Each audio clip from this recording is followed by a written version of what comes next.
साथियों, आप सबका हार्दिक अभिनंदन, स्वागत है हमारे YouTube चैनल ग्रहलोक में। मैं पंडित लोकेश पालीवाल आपके समक्ष उपस्थित हूँ तुला राशि का साप्ताहिक फलादेश। हाँ, बिल्कुल 7 जुलाई से लगाकर ये 13 जुलाई तक ये 7 दिन आपके किस प्रकार जाने वाले हैं, क्या क्या लाभ मिलने वाले हैं, आपकी क्या मानसिकता रहेगी और किन किन बातों का आपको ध्यान रखना है। अगर इन बातों को आप सुनेंगे, अप्लाई करेंगे तो मैं 100% कह सकता हूं आपके 7 दिन बड़े ही अच्छे जाएंगे। इसमें आपको सब प्रकार की सफलताएं प्राप्त होगी। प्रारंभ में आपको शुरू के जो दिन हैं उनमें आपको किसी से भी लेन देन का व्यवहार नहीं करना है, किसी को भी पैसे नहीं देने हैं, है ना। आपकी राशि से चंद्र गणना गोचर में द्वितीय है जो कि नीच का है ना। नीच का चंद्र, आपका मन जो है अनुकूल नहीं रहेगा, खिन्न हो जाएगा, पैसा नहीं आएगा, है ना। तो इस चीज की आप सावधानी रखें तो बहुत अच्छा रहेगा। कुटुंब में कुटुंब में अपन जो है किसी भी प्रकार से विवाद करने से बचें। सुने अधिक, बोले कम। बाकी आपकी वाणी से परिवार में आपका और परिवार का जो तालमेलता है उनमें डिटोरेशन रहेगा, डिक्रीज होगा और सुखद परिणाम नहीं रहेंगे।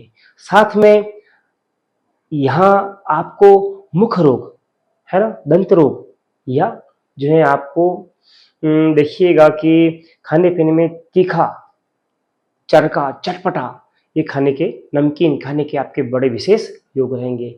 बारिश का मौसम है, हो सकता है आपको भुट्टे खाने की इच्छा हो, है ना, पकौड़े खाने की इच्छा हो। तो इन चीजों के ऊपर भी विशेष आपका मन रहने वाला है ना। एवं बीच की जो दिन है उसमें आपको अपना मान सम्मान बड़ा विशेष प्रिय रहेगा। आप अपना जो फोकस है वो कार्य पर करेंगे, ट्रेड पर करेंगे, है ना। अपनी गुडविल कैसे अप हो इसके ऊपर आप चिंतन करेंगे। साथ ही आप अपने व्यापार को अप करने के लिए प्लानिंग्स करेंगे कि मैं नूतन अन्वेषण करूंगा, ये मैं इंप्लीमेंट करूंगा जिससे मेरे को विशेष लाभ प्राप्त हो, आकस्मिक धन लाभ प्राप्त हो। इसके लिए आप प्रयासरत रहेंगे। लास्ट के जो 2 दिन है 11 जुलाई से दोपहर में एवं 13 जुलाई सायंकालीन तक आपको कोई भी विशेष भूमि से संबंधित लेन देन नहीं करना है ना। कोई भी विवादित प्रॉपर्टी हो या नूतन खरीदने जा रहे हैं, चाहे फ्लैट हो, चाहे लैंड हो, चाहे किसी को भी, है ना, तो यहां पर भी आपको किसी को पैसे सोच समझ कर देने। अगर क्लियर टाइटल है तो उसको आप अवलोकन कर सकते हैं, लेकिन ये दिन निकलने के बाद उसको आप टोकन मनी या फुल मनी दे सकते हैं।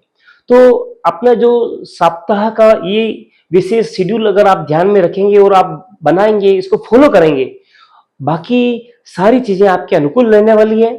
और ये जो शेड्यूल मैंने बताया है इन दिनों में आपको ये सावधानी रखने की जरूरत है। इन चीजों का आप विशेष ध्यान रखें, लाभ रहेगा आपका और सभी क्षेत्रों में आपको सफलता प्राप्त होगी। साथ में चतुर्थ अष्टम द्वादश को विशेष ग्रह, अपग्रह आपके कुंडली में नहीं है। एवं किंचित काल के लिए शुक्र जो है वह अष्टम में स्वग्रही बना हुआ है, लग्नेश भी है एवं अष्टमेश भी है और वो स्वग्रही है, बलवान है। तो आपको गुप्त विद्याओं के प्रति रुचि रहेगी, है ना। चाहे एस्ट्रोलॉजी हो, पॉमिस्ट हो, न्यूमरोलॉजी हो, है ना, इनमें आपका बड़ा रुझान रहेगा। इनकी संबंधित पुस्तकें पढ़ सकते हैं, इनसे आप कंसल्टेंसी ले सकते हैं। एवं आकस्मिक धन लाभ कैसे होगा ये भी आपके अंदर बड़ी विशेष तमन्ना रहेगी। एवं आपको जलीय यात्रा का मन भी रह सकेगा, नहीं तो आप घूमने फिरने जाएंगे, तालाब में नहाएंगे या स्विमिंग पूल में नहाएंगे, ये इसका भी मानस आपका बड़ा प्रबल रहने वाला है। और साथ में आपके जो सारे ग्रह हैं वर्तमान समय में देखा जाए तो बड़े ही अच्छे हैं। सारे कार्यों में आपको सफलता मिलने के पूर्ण योग बने हुए हैं। आपको पॉजिटिव रहना है और पॉजिटिव रहते हुए अपने सारे कार्यों को संपन्न करना है, संपादन करना है, तो निश्चित तौर पर आपको सफलता प्राप्त होगी। हम बात करेंगे विशेष आपके स्वास्थ्य के ऊपर। तो स्वास्थ्य भी मैं सोचता हूं कि आपका ओवरऑल देखा जाएगा तो बिल्कुल परफेक्ट, बिल्कुल अच्छा है। सामान्य कोई मौसम परिवर्तन हो उससे संबंधित कुछ आपको तकलीफ रह सकती है, या हल्की फुल्की कोई उधर से रिलेटेड, उधर यानी पेट से रिलेटेड आपको कुछ समस्या रह सकती है। बाकी कोई ऐसी विशेष लग नहीं रहा है पूरी कुंडली में कि आपको तकलीफ रहे, दीर्घकालीन तकलीफ रहे। फिर बात करेंगे हम लव की, तो लव की जो स्थिति बनी हुई है वो विपरीत है। आपको अभी होल्ड करना चाहिए, है ना, अभी इंतजार करना चाहिए, फिर ही आगे आपको कदम उठाना चाहिए, है ना। क्योंकि पंचम भाव पर मंगल केतु की दृष्टि है, मंगल केतु की दृष्टि के साथ में राहु वहीं विराजमान है। इस वजह से आपको यहाँ पे कुछ समय इंतजार करना चाहिए, फिर इसके ऊपर कदम उठाना चाहिए। फिर बात करेंगे रिलेशन की, तो दूसरों के साथ आपके रिलेशन बहुत अच्छे रहने वाले हैं, वेल रहने वाले हैं, अप टू डू रहने वाले हैं, है ना। जो आप सोचेंगे वैसे ही परिणाम प्राप्त होंगे। कुछ क्षेत्रों में छोड़कर ज्यादातर क्षेत्रों में आपको पॉजिटिव रिजल्ट प्राप्त रहेंगे। फिर बात करते हैं कैरियर की, तो निश्चित तौर पर अगर आप अपने कैरियर के अतिरिक्त, है ना, और कुछ करना चाहते हैं तो मैं सोचता हूं कमीशन संबंधी काम, है ना, उसमें आप आजमाइश कीजिए अपने भाग्य का। तो निश्चित तौर पर अब कमीशन बहुत प्रकार के होते हैं। आप क्या कर सकते हैं, किस चीज से आप कमीशन अपना निकाल सकते हैं, कौन से कार्य में आप दक्ष हैं, चिंतन करें और उसके ऊपर कार्य करें, उसकी प्लानिंग करें, तो निश्चित तौर पर यहां आपको आमदनी के आपके अवसर काफी बढ़ जाएंगे। फिर मैरिज की बात करें, तो मैरिज की जो स्थिति बनी हुई है वो सामान्य बनी हुई है। आप युवा हैं, शादी करना चाहते हैं, तो आपके अभी आपको प्रयासरत रहना होगा।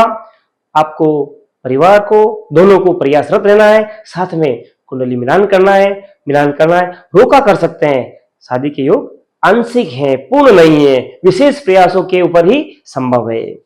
फिर बात करते हैं हम, यदि आप विद्यार्थी हैं तो आपका मन भटक रहा है, चंचल हो रहा है ना, घूमने फिरने खाने पीने के ऊपर हो रहा है, तो पढ़ने की जो आपकी ललक जिज्ञासा होनी चाहिए वो अपेक्षित नहीं है ना। तो अपने को उस चीज से हटकर अध्ययन पर जाएंगे तो अच्छा रहेगा। किंचित काल के लिए अगर आप घूमे फिरे तो अच्छा है, लेकिन फोकस आपको अध्ययन पर ही करना है ना, तो आगे चल के परिणाम आपके पक्ष में रहेंगे।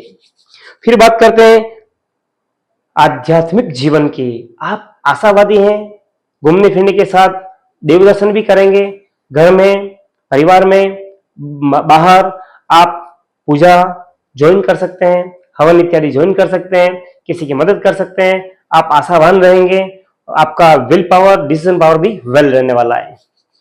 उपाय क्या करने हैं आपको?